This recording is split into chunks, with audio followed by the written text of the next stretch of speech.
ఎప్పుడైనా ఎక్కడైనా మీ చేతిలోనే వార్తా ప్రపంచం. మీ మొబైల్లో, మీ కంప్యూటర్లో, మీ టీవీలో. సాక్షి టీవీ డిజిటల్ ప్రసారాల కోసం లాగిన్ అవ్వండి www.youtube.com/sakshi-tv. Subscribe Sakshi TV YouTube channel.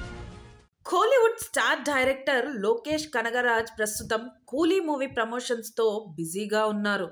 Rajinikanth హీరోగా వస్తున్న ఈ సినిమా ఆగస్టు 14న థియేటర్లో సందడి చేయనుంది.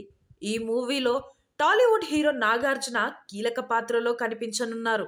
రిలీజ్ తేదీ దగ్గర పడుతుండడంతో డైరెక్టర్ లోకేష్ వరుస ఇంటర్వ్యూలకు హాజరవుతున్నారు.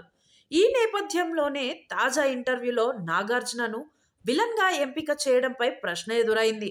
ఎక్కువగా lover boy, family oriented movies తీసే నాగార్జునను విలన్ గా ఎలా తీసుకున్నారని ప్రశ్నించారు. దీని వెనుక కారణాలను లోకేష్ వివరించారు. తాను నాగార్జున సర్ కు వీరాభిమానినని లోకేష్ తెలిపారు. ఆయన సినిమాలు ఎక్కువగా చూస్తానని చెప్పారు. విలన్ గా ఒప్పించేందుకు చాలా రోజులు పట్టిందని ఆసక్తికర విషయాన్ని రివీల్ చేశారు. తాను కాలేజీకి వెళ్లే రోజుల్లోనే నాగార్జున సినిమాలు చూసేవాడినని, ఆయన నటించిన రక్షకుడు మూవీ తన ఫేవరెట్ అని చెప్పారు. అందులో నాగ్ హెయిర్ స్టైల్ లుక్ తనను విపరీతంగా ఆకట్టుకుందని, అదే స్టైల్లో తాను కటింగ్ చేయించుకున్నానని చెప్పారు.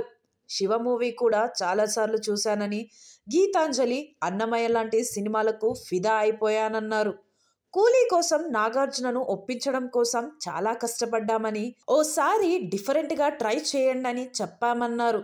అలా దాదాపు 7 సార్లు నాగార్జున వెంట పడ్డాకే ఒప్పుకున్నారని తెలిపారు.